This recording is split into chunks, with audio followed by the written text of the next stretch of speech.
এমন হতে পারে আপনাদের এই বুলিংয়ের শিকারে আটটা মেয়ে চলে যেতে পারে পৃথিবী থেকে। দিদির জীবনে এরকম একটা ঘটনা ঘটেছিল, এটা সত্যি কথা। যেদিন বিয়ে করে আমরা সেদিন একটু আপসেট হয়েছিলাম। একটা কথা বলতে চাই, জন্মমৃত্যু বিয়ে সবই কিন্তু আলাদা। দিদি এরপরে কোনো ভুল করবে না, এটা দিয়ে আমাকে বলেছে, এবং আমার ধারণা দিদি এটাই থাকবে, সে কোনো ভুল করবে না।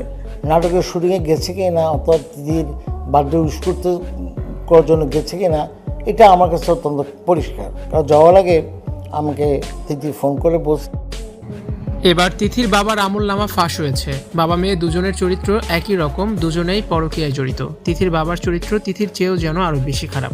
অল্প বয়সী মেয়েদের টার্গেট করে তাদের সাথে প্রেমের সম্পর্ক গড়ে রুম ডেটের অফার করে তিথির বাবা।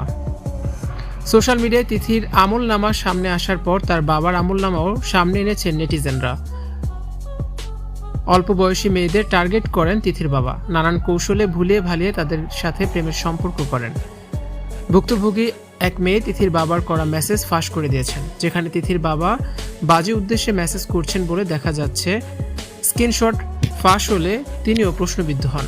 তাছাড়া তার চরিত্র নিয়ে মুখ খুলেছেন নাট্যাঙ্গনের অনেকেই। তিথির বাবাও নাটকের নির্মাতা, গিভ অ্যান্ড টেকের অফার দিয়ে নাটকে মেয়েদেরকে আনেন। তিথির বাবাও 2টা বিয়ে করেছেন, তিনি পরকীয়ায় জড়িয়েছিলেন। পরকীয়ায় জড়িয়ে তার সংসার ভেঙে যায়। বাবার এই গুণটা তিথি রপ্ত করতে পেরেছেন। যদিও তিথির বাবা মেয়ের পরকীয়ার বিষয়ে মানতে নারাজ। তিনি বলেন, আলভির সাথে তিথির পরকীয়ার কোনো সম্পর্ক নেই, তাদের মধ্যে শুধুমাত্র কাজের সম্পর্ক, তারা ভালো বন্ধু। আর তাদের মধ্যে যদি প্রেমের সম্পর্ক থাকতো তাহলে তো আলভি আমাকে নাটকের ডেট দিত, আমার সাথে কাজ করত।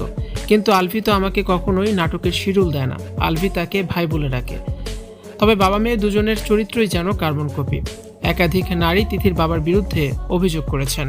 ভিউয়ার্স, তিথির বাবার এই মেসেজ দেখে আপনাদের কি মন্তব্য জানিয়ে অবশ্যই কমেন্টস করে দিন, আর ভিডিওটি শেয়ার করার অনুরোধ রইল। নতুন ভিডিও দেখতে আমাদের সাথে যুক্ত থাকুন।